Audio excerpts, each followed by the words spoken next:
balobi plus précisément na kati ya Washington balobi mama Martin nde mama Martin nde balobi shop Africa Union ezoteka nyonso biloko ya nini yo congolais olingi ndeko na yo asalisa yo te mpo na kolia na yo moko babondela yo mpo na nzoto na yo bakoya elengi mpo babondela yo balobi bio Africa Union ezoteka tondakona na basinois sinokolia mpo ya sinokolia nini ndeko na yo azoteka biloko ya mboka ya fresh bio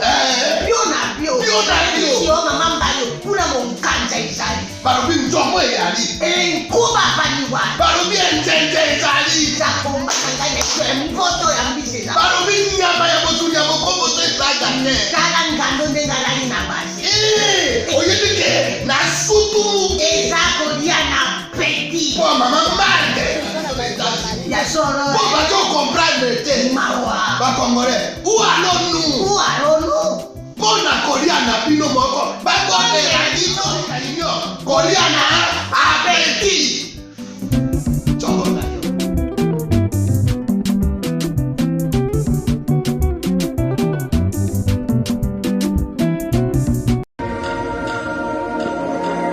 Je suis Narcisse Katompa, CEO de Nurse6 Water, une entreprise de purification et de distribution d'eau basée aux États-Unis.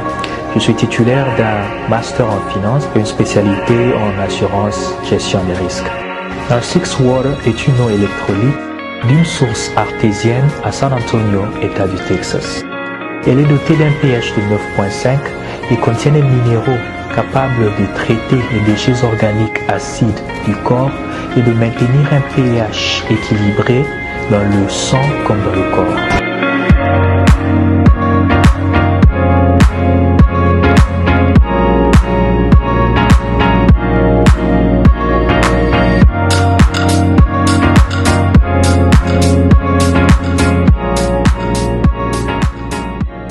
Mesdames et messieurs, merci de suivre Face à Face samedi. Week-end, vous le savez, on est décontracté, on essaye de recevoir quelqu'un qui nous a apporté des très bonnes nouvelles, parce que, il faut le dire, déjà, le titre de sa fondation est déjà un titre interpellateur, parce que il se considère lui-même comme le premier rêveur, et il veut faire rêver d'autres, et les aider encore à rêver. Donc ici, le rêve est très important. Il s'agit d'un Zola Bakupichu, connu comme cofondateur de l'ONG SYD, SYD, et puis l'initiative Young Dreamers, je crois, c'est soutien aux jeunes rêveurs, c'est en anglais, donc le siège est basé à Kinshasa. On va le faire en lingala et en français, et peut-être en anglais aussi, mais lui c'est en anglais en fait.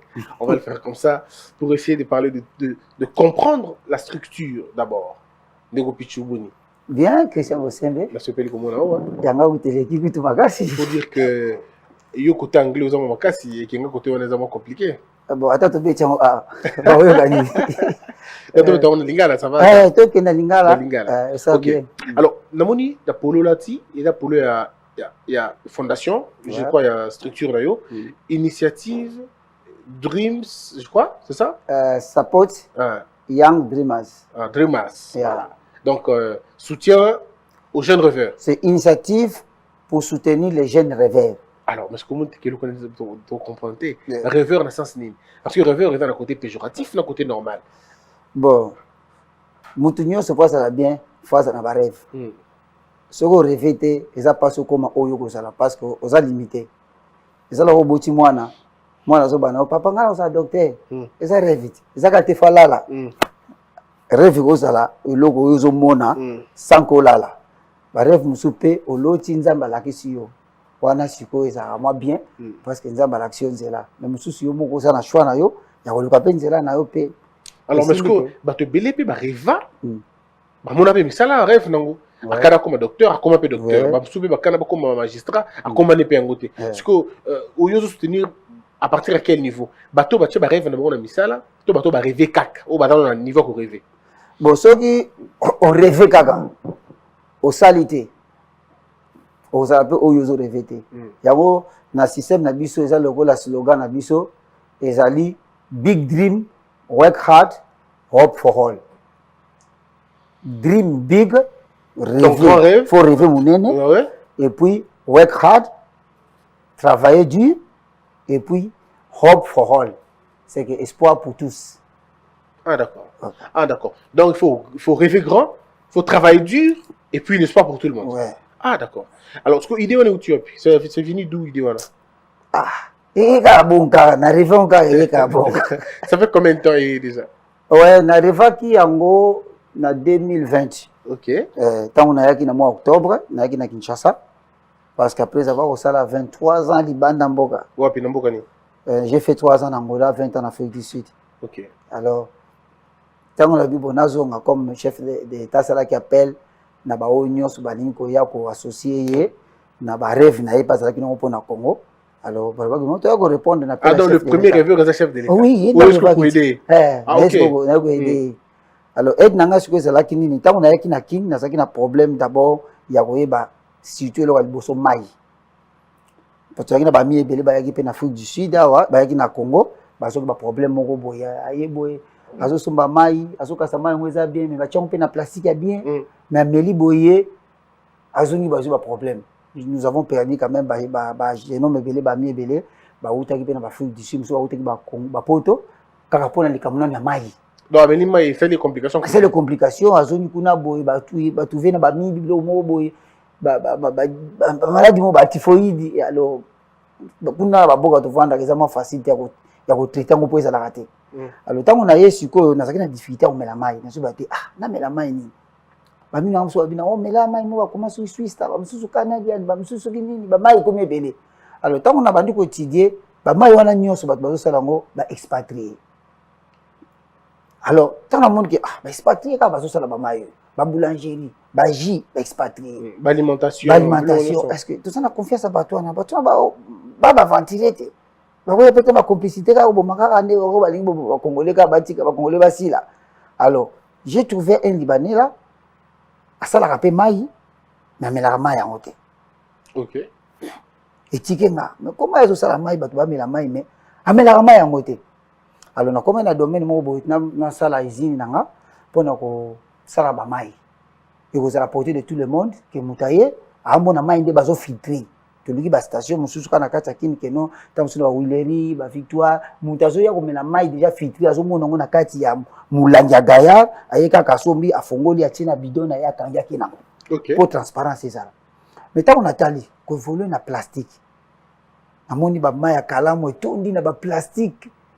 Usutambola bo plastique partout ngabi est-ce que oh dazo ça charge dans le gouvernement alors na reva qui support ta na reve na bité fonatika siko mama mai na ya pona recyclage ba plastique ndé siko place na siko ya initiative support young dreamers donc travail plein esprit hein je vois dans le temps normal il nous a un problème tout ça mai et quand on se rend compte que vous avez un plastique il y a un problème pour l'écologie tout est réglé pour l'écologie mais ce qu'on a côté on a ligne exactement ah bon côté on a tant on a boulé que non na ya ko recycler na ya nanu parce que la linga kina na ya na zolinga na créer virus mais faut na travailler sur l'antivirus alors virus na créer et ça déjà na marché virus soit déjà na marché ya mai et ça déjà virus parce que bazo tiango na ba sachet plastique bazo tiango na ba bouteille plastique alors na boya biso ko injecter sur virus na ngai na bi bon na kena na lo antivirus ya biloko ça déjà na kata marché ndesiko na na système ya recyclage ya ba plastique. Ok. Alors donc, Mexico, est-ce que tu penses que vous réussir domaine où il y a un recyclage? Parce que il faut d'abord qu'on ait un chiffre. Kinshasa produira combien de tonnes de plastique par jour, par semaine, par mois? Est-ce que vous avez un chiffre en bon, na chaque mois analyse, nanga moko boye pa ou melia waza pe na domaine ya plastique, à ça la mai déjà.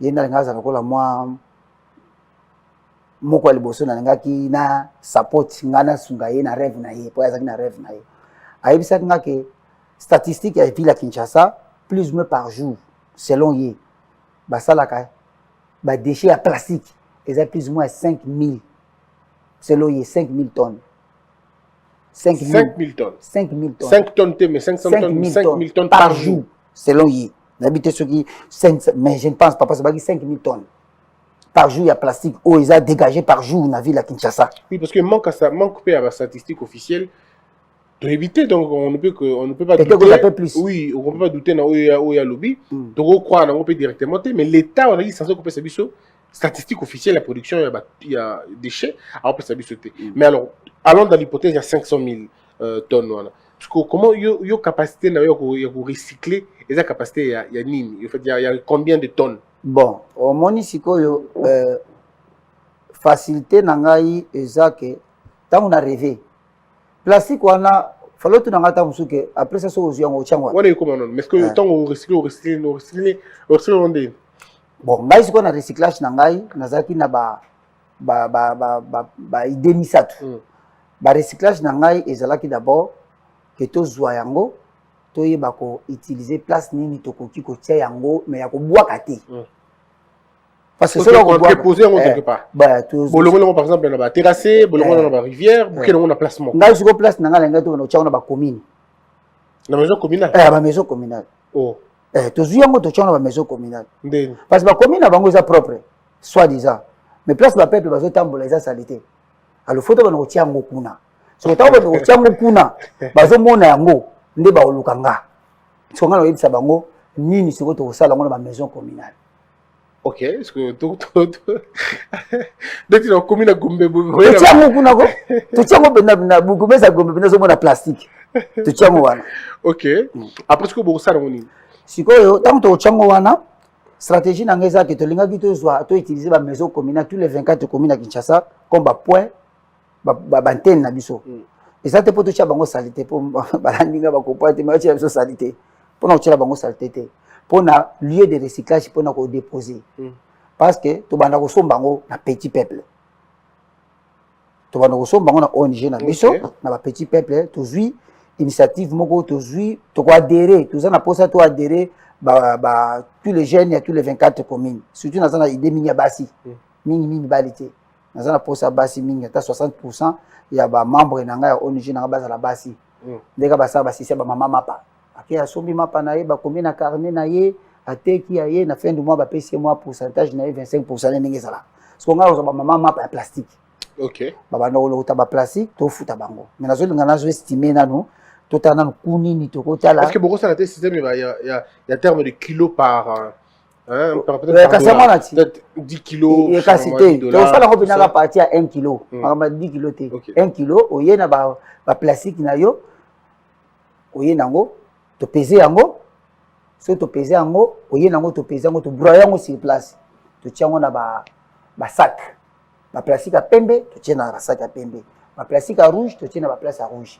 Ba plastique à bleu, to tia na ba cantine, même ba cantine kufa déjà ba bassin kufa. Boya nango. To so tia ngo chaque plastique à couleur nango na coin nango.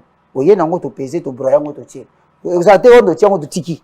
To broyer yango sur place wana to komi maman Marceline aina 10 kilos to komi to sale fiche d'adhésion na biso to komi lundi le 1er juillet 2021 maman Marceline ayaki na 10 kilos to komi to pesier ticket na biso to tika na biso lobby aye nango so aina 30 kilos to komi na fin semaine samedi totali mutu nyo so aye ba jour de paye mutu na mutu aye na ba fiche na totali maman Marceline asaki 1000 kilos na prix na biso ya kilo to pesa o to so calculer na ndeni to sala po écouter pe biso te poser blo ko lokota toko inisipe bato pe bake bando le kotonga ba ila biso mais to lingi to pesa ko misala e ko bapenda musala to mutaya le kota plastique na ye mutaboka so plastique te tango komi ambongo mutaboka te parce que ce comme il y a mbongo mututo no kanza mbongo ba no bomo na ba palais na ye quoi azo na ke bona victoire na lokoti le sur la saka bima na palais azeli ko batama 2 kilos moi qui m'a 10 kilos na ya tiki to komi samedi pena bo mulongo penza ko mais automatiquement la ville devient propre parce que histoire il y a kuboka dans télé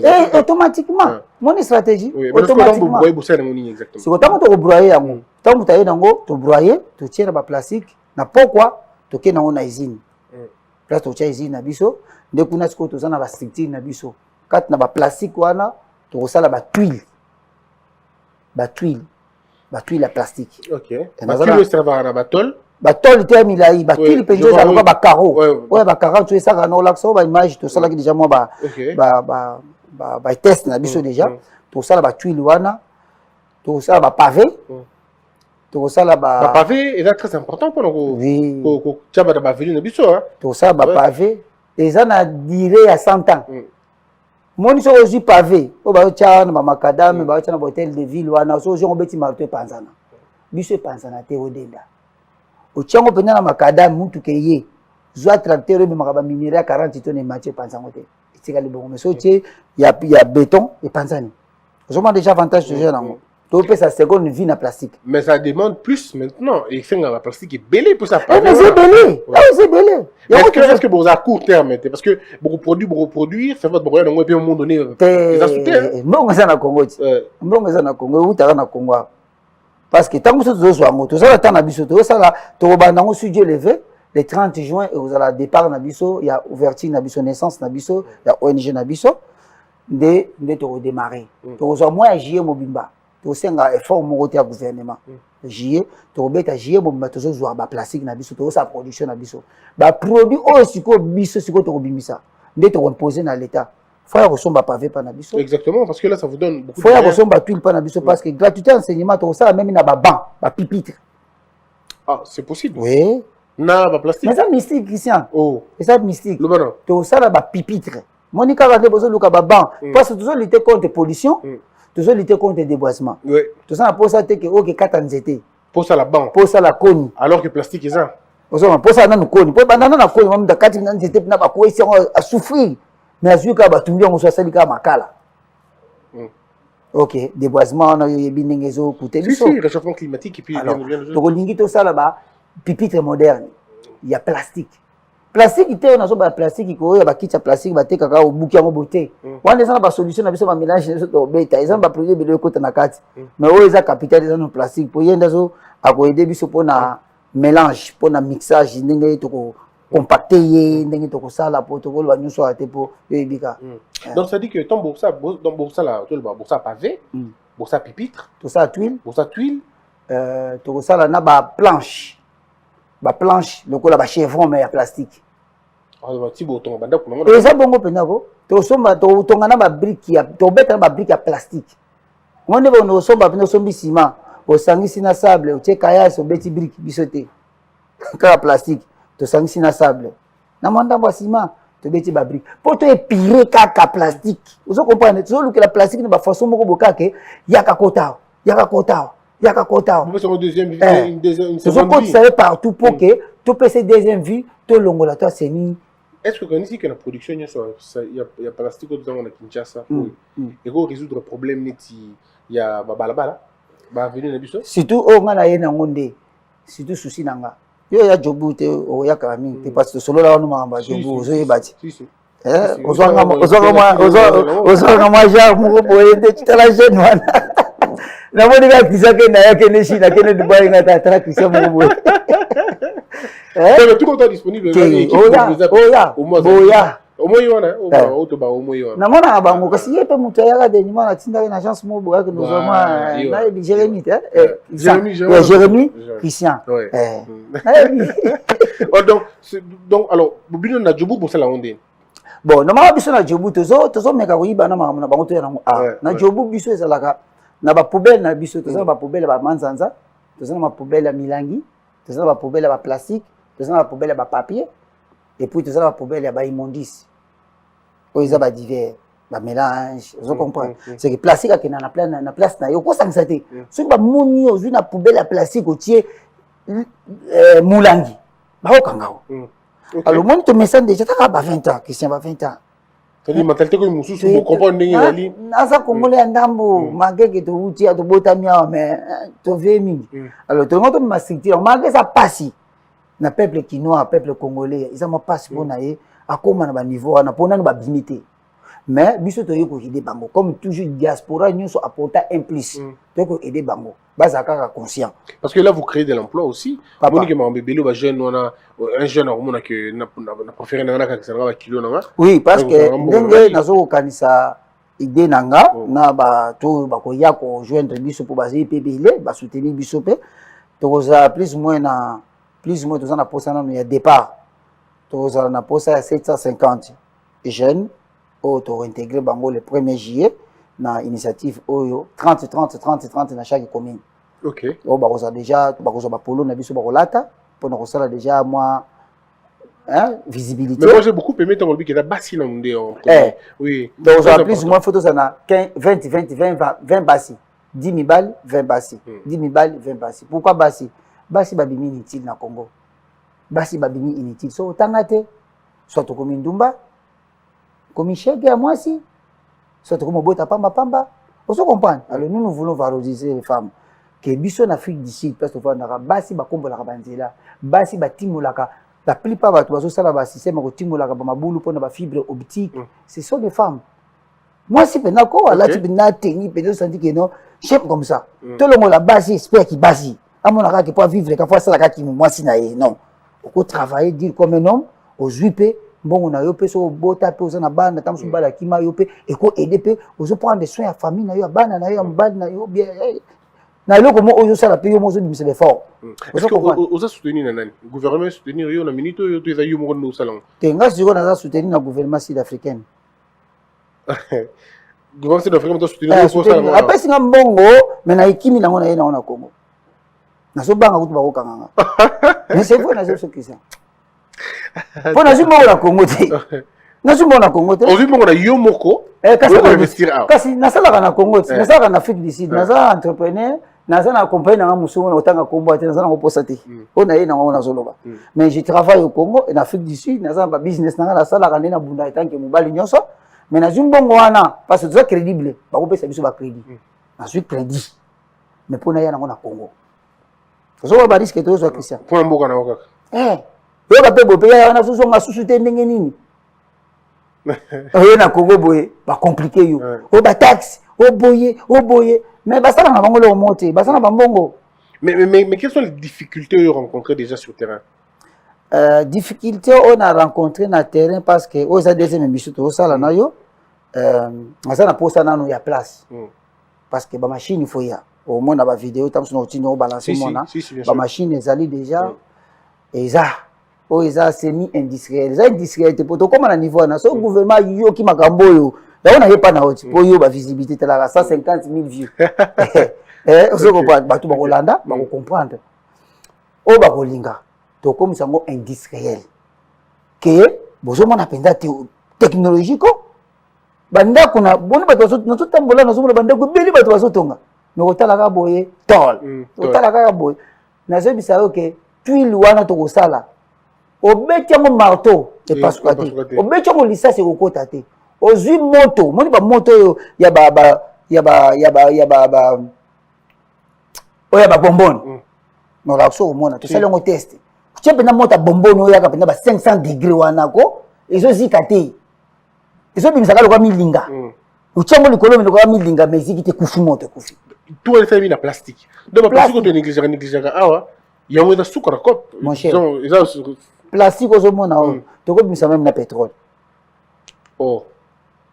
na plastique pétrole oyo na milima inabwaki na nzela pétrole d'accord tozoloba te mpo tolakisa bato ke no tozoloba mpo toye na plateau toloba mais tozoba chose vrai eza batechnologie oyo peut-être bato bayebi donc mboka ekoki se développer car na gestion plastique na papa gestion immondice na biso na Congo soki tolingi toza na bonne volonté ndenge Félix aza na bonne volonté wana toomona yango tozoya tobanda kozala premier producteur en Afrique entière il y a plastique il y a tuile en plastique tokozala premier producteur ya pavé en plastique oyo ko aider biso tozala postation ya goudron te tokozala ba makadam na biso nyonso moni ba veni oyo ya mike ya ba quartier olege ba principal ka ba veni na bino ndeti ka Kigoma oyo tout ça tout ça pour ça que oh fati yaka tia goudron tia béton ça pour ça béton te tout ça na pour ça plastique wana to tandi yango et puis joli to ko chango ba couleur bleu blanc to ko ba bon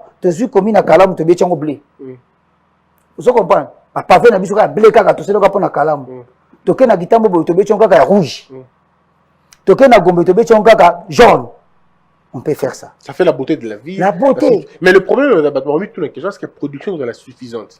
Est-ce qu'on a assez pour production est suffisante c'est quoi ça que non tu es bien dans les usines sur ça plastique boya ça na bino mon Argentina zo boya bato basala bateka ba mai tout ça dika siko na chaque coin ya quartier moi tout ça n'esprit wana kiti wana chaque coin ya quartier kaka veni Kigoma na coin wana ba cheka ba poubelle mobo kaka omneli mai na yo ochango cheta o si tata plastique kaka ta sachet ochango ata na deboko kwa memiango boke obwaki yango wana oleke koya na mabele ezo sous salité photo sokola ngopo tout photo sokola oui photo sokolité moi to utiliser ngo zate parce que au même la biso produit mususu oyo ko sala bien tellement mélange na biso alors tant que tozoyaka ko lokota ngo boyebisi na ba usine oyo ba plastique ale boya sanga na ba plastique bokanga bango soutien pour ça bokanga ngo pe ba congolais bele ba osanga misala ah donc vous les laissez travailler quand vous avez un terme important ça bien vous récupérer tu sais boya ko sala boteka ma sachet mais ça va bien au peuple comme là a senti que ameli ma bien tu biso ba tourner lokota ngo tu check ba point de station kana chaque avenue nyonso na lingwa la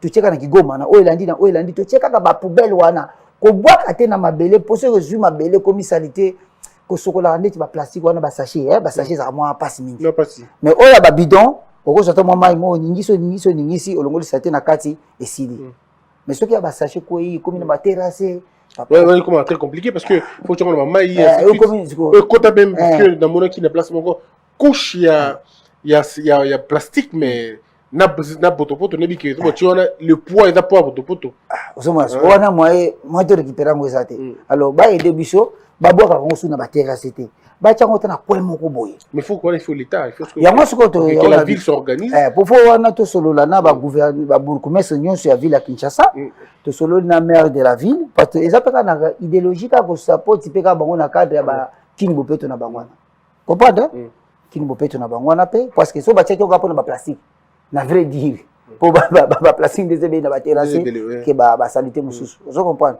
c'est que so ba olinga ba ko interpeller biso to vani to sololi biso tche ba manger na biso donc plastique on a ils répondre na gratuité de l'enseignement oui pour na ba pupitre ils répondre na construction ba ndako pour ba tuile ils répondre na pour ba tuile kaka te pour na ba brique à plastique c'est to bandi na palenko to bandi na palen fondation ba brique à plastique to tomboli yango pena ba brique à plastique to tonyo na brique à plastique et sili to sali penza pour na senga na ba lento te parce que ça résistant l'équipe même ba brique à ciment au bozo tshela mama banga na kati l'équipe yango na musika pour on a ozo marto na beti brique au panzana mais wana au panzana ti alors dans mon qui un projet pilote ba sali ba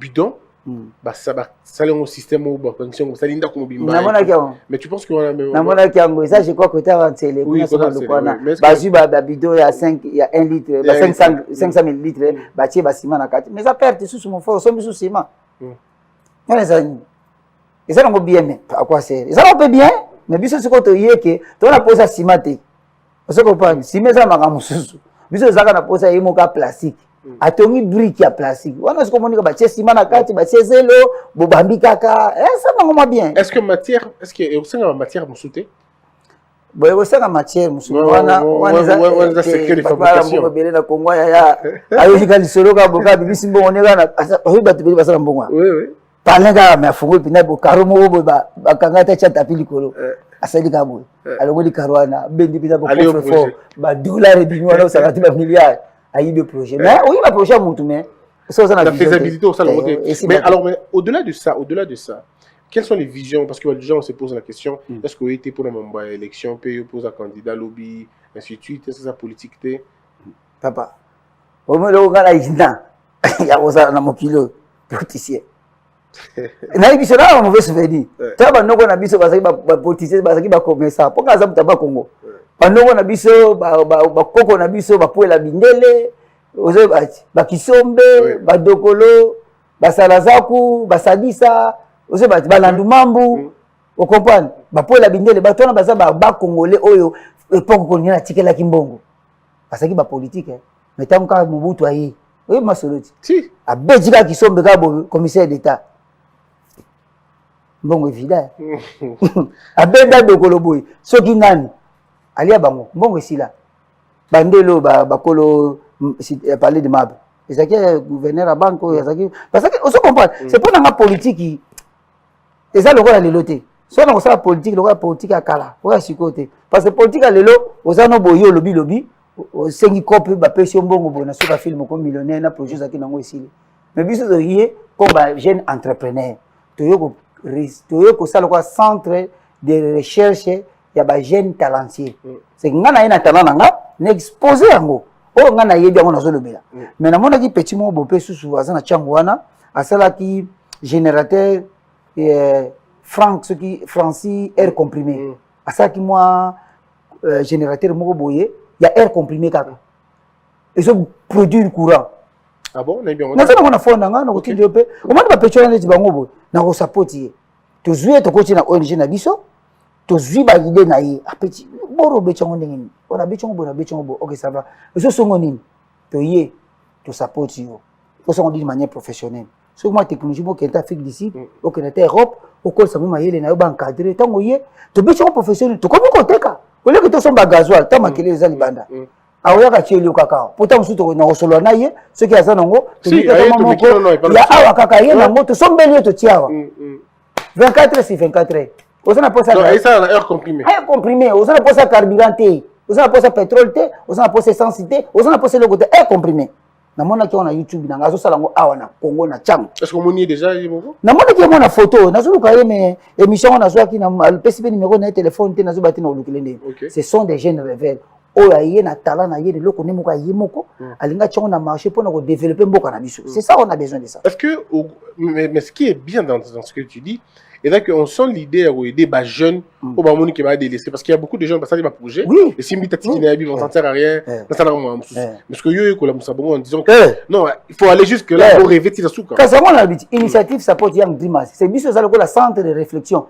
Peut-être yo pose la parce que ça peut qu'on a l'école de la sagesse c'est ça la sagesse mon cher mais ça va bien et ça va bien alors to ko sa bango to so encadrer bango peut-être on peut savoir même adresse na yo to luka ndenge ba leke pa na yo to ko support yo si je veux être là pour ozo aider bango to ko so bango bango ba FPO na le belango trop mon cher bango ba FPO yo ba pesa ba to bango ba politicien asomindako bazongi sa teti lelo azwimba bango tatindini bana neni nyonso na États-Unis na Canada azwimba ndako moko tili ozo kofuta te baomolandela bango ozo comprendre bamosusu bazwi bapesi yango na balibanais bazwi mbongo basali bakini marché bakini mate basali bakinkeleri na bango bayaki na rien kaka connaissance na homme politique ye azwi na FPI ta mosusu 5 millions akepa libanais wana apesi yango mosusu nyongo opesa ngai 15 millions Libanais peut à travailler comme Abine Balukaka Mbongo. Dans 6 mois, ils sont Mbongo. À 15 millions, ils sont comme nous. Pour la FPT, ils sont satés. Ils sont pas des gars. Mais biso to zawana, to zaba jeunes entrepreneurs. To zo luka, to empower, de balbaka en anglais, to empower. To pesa batu force, pouvoir, puissance. Ya ko s'élever pour périr ça no baki ke. Na kenkena na ya sana ba posa ba jeune millionnaire. Oh ba millionnaire lelo bana ba lelo ba. Na mona ki ba jeune moko ba ça na système ya ba application. Ba inventer application mo bana bita benga on qui ma solo quelque chose comme ça. Mais tu sens que on do lobi ba do support ba ngote quoi. To zo de ba ngote mais to kanga mi na ba WhatsApp, to kanga mi na ba Facebook. Ça la biloko ba. Ouais, mais alors que ba jeune na pe bazana ngo. Bazana ngo. Maintenant ko choka. Ya mo ko biso to ye. Tout ça la initiative wana ONG wana ya ko recycler tous les jeunes rêveurs. Papa, musa ko ya pena bongai na sala kana pena ba Weston. Mena nenga Congo. Totali. Oh, so sala monde ni boy. To lukelo ba machine appropriée. To pesi yo. To kabeli yo te. Oye na mona kata initiative na biso, to komi ko produire yo, to komi ko teka yango.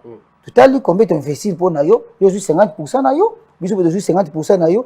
To zo encadrer ba muso kende de province à province ti Congo mobimba evandi. Et comme made in Congo. Parce qu'à travers projet il y a bah immondiste bah plastique bah jeune musu bana bah idée musu peut-être. Oui, bah voya peut pas ça biso. Bengi aye, voya ta vision na za boy. OK.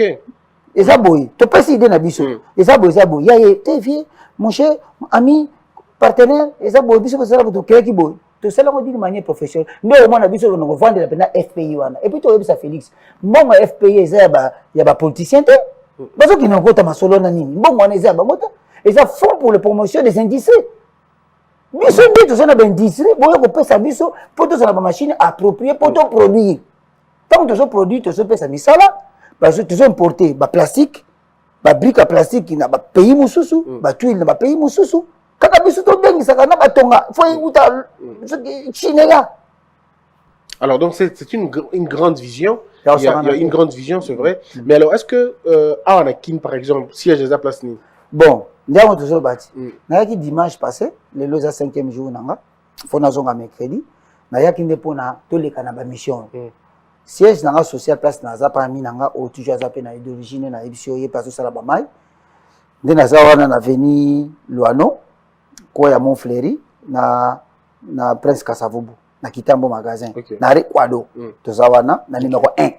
c'est ça ozaka na rekwado wana l'agence moko la Colombe ozobeta à gauche ezokende mofleri na coin wana pale moko eza wana ezaka na voilà obimi bobole betaki yaya nazokosote te mai pende tondi bopenda nta nayebisi ami nanga me tera so etondi na baplace ya tika ngaka ekita na tongo pende mbula mo betaki mardi bo etondaki ya pende osandi pinake mai etondi baplace etondi mais na tongo ba jeune mo amoni ka jeune mo a bonne fois balongoli yango meta balongoli ba chonga na makada mwana evana na wana après minute ezongi nango lisusu après sombolo beso beti ezongi ici mais par exemple l'idée autour de nango ya kusala ba terrasser ba tika yango polele Congo est compliqué ba ça bilo mo ndenge na ba osala ba terrasser ba tika yango polele au mona boye 3 jours une semaine 2 mois ba terrasser polele ma belé wana ba balongola ki ezongi nango lisusu ba plastique wana ezongi nango lisusu.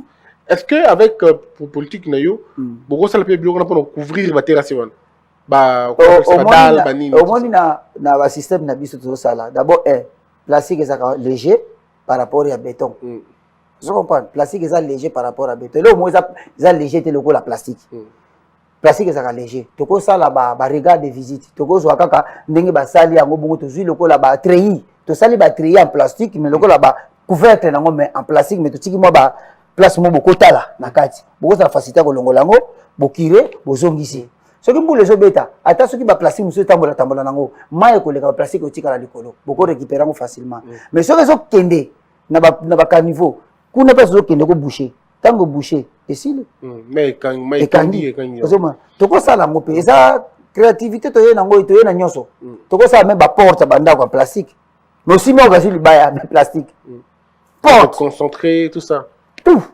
Donc même c'est fait que même ba meuble beaucoup ça l'on peut il plastique. Bon ça to sali ba moi na classe avant de bon meuble. Ezali. Si ko biloko ane senga ba moule, monde ba benga ba moule, ezoka brique, moule à brique. Faut ça la moule.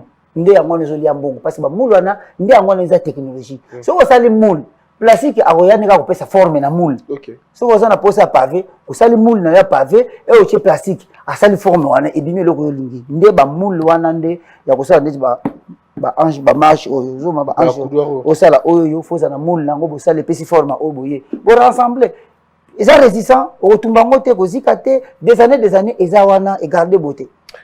Alors c'était un grand plaisir mais est-ce que tu peux un numéro de contact nayo pour que bato batana besoin contacter directement est-ce que possibilité les ali pour bakutana directement et tout ça et là toujours important. Bon numéro nangai naza numéro ya Afrique du Sud ou na WhatsApp. Oui dans WhatsApp combien nango on les appelle 27 67 091 81 99. C'est plus 67 091 81 99. D'accord. Voilà déjà numéro WhatsApp nangai. Ouais. Alors Bandeko, moi je pense que Bolandi Ndeko Pichou, c'est un premier rêveur d'abord. Et il y a une idée à rêver. Et puis on pratique, tu as rêvé en pratique. On solo to betia, on solo pratique, on solo bando toté, to financement à la place tel. Non, il vous explique comment ça peut se faire et aussi bah jeune belé, neti par exemple na machine wana. Quelqu'un m'a dit que na machine wana okuta batumsusu, awo sanselo Volvo na Mitsubishi hein. Azu bena voiture bois, ça c'est bena be tamboli normal, ça dit que on imagine même pas. Yemo mutasali Mercedes même azokama pourquoi sali bongo. Mais ça la créativité. Quelqu'un m'a dit qu'il va changer un volant à la kin. Oui. On aurait bien volant à gauche, donc on a gauche. Tu te dis mais comment il arrive à faire? Alors pourquoi mutasala ngo non, wana obebi ça. Montal ba osala ko penda bomoni que non, différence exacte. Ndetse ka mutasala ki ngo mutu mususu. C'est ça. So qui côté na pont Kabuya. Ba jeune mo za nation ba sala banzungu. Mais ba sala banzungu, ba na ba dessin. Nzungu pena ba dessiner a expliquer la moto degré tel mais autour tangela ngo abi tangela ngote donc ça là on cabo mais batona ça fait plus de 10 ans 20 ans bazala kawana aucune politique mo na kando le bien chinois mo raé azu na financement chinois mo boye et puis obi ne mikolo bazokotela na Congo mikolo ba kotela na système bangulu te et aux azali baso bangulu ba ngombe na kasumbale sawana na vidéo mo bandoko circuler ba réseaux sociaux ba pakistanais je crois ba indien na ba indo pakistanais ba yaki wana bazokota na ba track moko boyeza la ba mitu kamilai ba juste ko ba sel na kati ba sel ko ba étagère ba tiango lokola ba étagère lokola ba ya escalier ba étagère ba tie ba fufu bo biki na katanga ba tozo ko ba fufu miezo uta ba zambi ba sobi ba fufu ba tie likolo bango na kati ba koti lokola ba ngombe ba bomba dina se bakangi tango zo ya na frontière bomona kaka fufu ye boko déclarer ngo mais tango ke déclarer ngo na batu na kati ba ngombe tant babima babimi na bango ça papier lobby azupe bon na FPI so banani ba pesa bango lobby au mona komi na carrière minier na ye wana komi millionnaire patron millionnaire pe ko pesa respect akomi ko finga yo pe akomi ko ba n'importe quoi achope ya lobby pe no kendo ko yebsa général na sanga la kata uvandika bo mwana mboka ndebilo ko to boy Christian toujours ba risque na bamboka bipaya bo mona ba fiki d'ici ba xénophobie ba zo bo betrage yo kasi ça biso se ko to ba bamboka batu ovandi bena ndinga bo 20 ans na bali kuna na boti kuna na kole kuna bana nga baza kuna bayibi kutu lingala so so na mwana lingala me uso santike mwana abungi elobi na lingala elobi na anglais uso comprendre le qu'on a c'est impecable mais le to ndimi to so ba foya ba tout crédit ba pesi yo na Afrique du Sud travailler na mboka na bango yo na mboka na yo boko so esimbita mon cher na sana ndaku ta na sana ndaku te na kokona sana ndaku te place na zo comme na so ke taloba pourquoi je ne rêve la kuvanda place abo mais sa vie to lingi bongo pour to yibi o to so na mutu. Non, mais ce qui est très bien, moi j'encourage l'initiative, je suis très émerveillé pour un projet et Congo je soutenir totalement en tout cas, surtout du début jusqu'à la fin un projet. Voilà, du moment où les autres côtés ça va jeune, donc ça va faire rêver Bango, parce que quand de l'objet on a jeune, il faut ça c'est Bongo na quoi. Les gens qui me tout le monde loquet Bongo il faut ça la réellement encore. Et c'est très bien. Et puis, jeune, lingo senga trop de kosenga. Ah, senga te. Moi, na initiative oyo. Mutako senga tout ça lingo senga. Azuka plastique na ye. Ekei. Ouais. Azumbo na yo senga na. Justement parce que so belo ka bongo zo e. Toujours bongo la matolo. Oui, mais bon, lika on a vu que je suis aux matolo ya dans hôtel. Viens to liate. Mais finalement tout ça nini? To melate, to liate. Viens non. Mais yo na tombe bonne santé. So le kia mon frère, ça qui dégâts. Ouais. Na veni na bino o kaka ya o matana sana fois on fait ba fonga la barre 11h et kanga 4h tala ba jeune ba so ba yena ndeko na bibe ya ba bimbo ka pasa ngo so senga biso ba didela to senga ne ya ka o bende siko beta tour na capella o mona pena capella cheche soki kimbuta eta ba place so koti o mi o babonga mboko to ba bonga déjà na vie na ebiso ke ba ki abo mela zo seka do kanyi miso bia o pour to mona na terrain wana na mesa wana ba sorte ba bière nyo ça c'est terrible mais ba bongo azo mais il faut peut-être qu'on éveille bon esprit, je crois que c'est très important. Non, avec l'initiative on est na bisaki yo. Tu te rappelles que to solaka na mo bla so Christian Babylone nazaka na ba conversation na nyo to solaka. On peut ça na état de besoin na yo, ba split, ba TV, ba caméra, ba laptop ezali na ko zo mchilo siko. Très bien. To soutenir. Comment ni plateau yo to ça d'une manière extraordinaire. Tu vois ningi pena on va refaire. La carte initiative au rêver. Merci beaucoup. En tout cas, on va refaire ce qui est très bien. Mais alors, moi je pense que il fallait tout le bateau lobby déjà, bateau va comprendre sens et la logique nayo et nabi que c'est OK mercredi aux onga quoi. Nazo zonga le 27 juin parce que si Dieu le veut parce que nazui moko déjà il y a monté son compagnie général mais autant comme on a été ambassadeur itinérant il y a Félix Tshisekedi basé belé mais ngamo na bi nazo lo banana il y a sponsorisé nyonso nazaki na problème ya ko transporter ba matériel na ngai à financer tout. Oh mais donc il y a des Johannesburg à Kinshasa à financer tout. Le matériel nyonso c'est après bon on a une vidéo on a na mindela na toujours sala toujours créer toujours le ba toujours kanisa pour biso kanisa ensemble. C'est que à financer déjà tout et si Dieu le veut si bah, le 27 déjà juin Rosalawa, si Dieu le veut encore le 1er et le 30 juin et à la naissance il y a ONG. En tout cas Rosalawa déjà personnellement on parce que on a qui donc Rosalawa neto Lucas ko place neto chango mais na ju moko susu ya bisoka likoloti likolo parce que moni même ça na zamona joburo ebi OK sama lukonde ministre asa je ne réfère kasi di o yimta pesa kangoji oh Voilà wapi Christian. Na jobu tozana na jobu sama azala na jobu. OK. Akolanda ngo yoka so nazokosa. Sama yibinga. Na ninga mabete ayibinga. Ayibinga. Azana jobu. Meta ninga zo rêver. Tala ninga zo rêver. Ba warrior, ba nini, ba projet. Ba warrior mutakina lo ba warrior. Ata ba ninja. Aya ninja ga ninja mais warrior siko. Ya siko ninja warrior. C'est au sentir. Azo rêver. C'est une bonne idée, c'est que ba soutenir biso déjà dans le transport. Tout ça équipé, tout ça na aide à battre en bon côté. Biso aide na biso zaka ke l'état a bon c'est la biso ningeni to ko ba plastique après ça nga place na limité ou soit na kingabwa na chama machine na nga wana siko baya to solola ba mona technologie asika C'est très important, mesdames et messieurs. Je pense que Bolandi Communication, je crois qu'il est important de soutenir jeunes et surtout, nous on a besoin de soutenir les jeunes. Nous on a 750 personnes pour un début. Je ne pense pas qu'une entreprise qui peut être le lot va engager 750 personnes. Oh, il y a le début, on a début. On a besoin au moins 750 personnes. Donc, ce qui fait que ceux qui vont vendre calmement, vont vendre bien, vont s'imposer tranquillement, on va compter en termes de 1000, en termes de 1000 personnes. C'est déjà important. Imaginez que 750 personnes jeunes, basala, et surtout les femmes, basala, orientées dans Moussala, donc c'est la sexualité irresponsable ici, banditisme kiti, terrorisme urbain, autres bêta aussi là, parce que ceux qui ont dans l'activité, alors ça coule dans des. Si vous avez 100 francs, 200 francs. Si vous avez 10 kilos, tu estimes que le prix à 1 kilo et que ça a 50 francs. Si vous avez 10 kilos, 500 francs. Mais vous avez 500 francs. Pour les gens vous comprenez? Déjà, tu as beau ça dans la couleur. C'est très simple, c'est très pratique aussi. Je crois qu'il faut le soutenir. Je me rappelle que Ndekonzo Bakupichu, Azali, cofondateur, il y a l'initiative Young Dreamers. Initiative support Young Dreamers. Dreamers, anglais pas si. Mystique. Au Tchèque, Sid.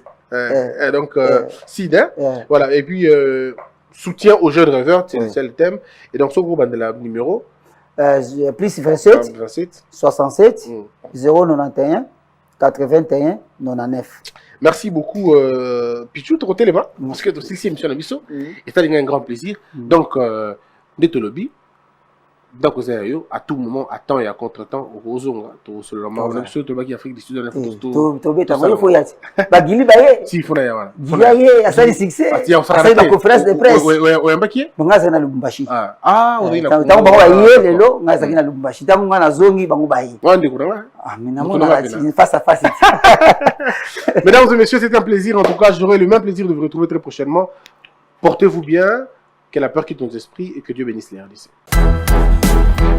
Hello. Lupino bibaila biloko olia. Ba ina ta biloko États-Unis. Oni ko boma bona jeunesse. Mwana États-Unis.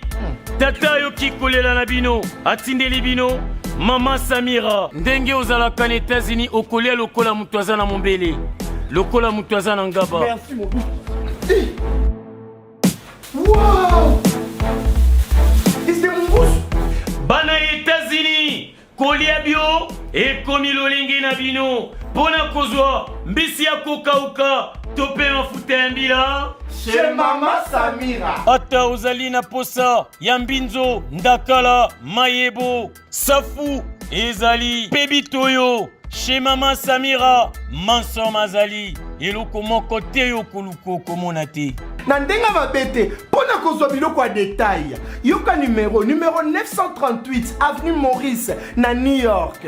adresse il y a entrepôt 12 40 avenue Randol dans les banques tala yoko banda koteka mbisi ya kokauka mongusu mafuta ya mbila ekokoma lokola bazoka na yo. Yeah yo, kombone Maman Samira, makiambae.